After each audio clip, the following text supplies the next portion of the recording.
చూస్తుంది.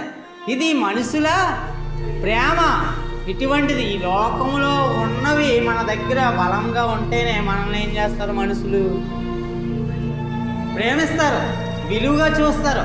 ఒక అధికారంలో ఉంటే వీడు గొప్పవాడు అని ఆడి వెనకాల 10 మంది వెళ్తాడు. ఆడు అధికారంలో లేడానికి ఆడి వెనకాల ఎవరు కూడా ఉండరు. ఇప్పుడు కొంతమంది ప్రేమించాలంటే ఏముండాలి? మన దగ్గర అందం అన్నది ఉండాలి. అందం లేకపోతే ఎవరైనా ప్రేమిస్తారా? ప్రేమించరు. అందం లేకపోతే వాళ్ళని ఎవరు ప్రేమించరు. ఇప్పుడు మనం ఈ రోజుని అందం లేని వాళ్ళని ప్రేమించే వాళ్ళు ఎవరైనా ఉన్నారా? ఎవరో ఉంటారు, 100కో 1,00,00,000కో ఒకరు ఉంటారు. ఎవరో ఉండరు. కానీ మనం పాపులమై ఉండగా ఏం చేయడు?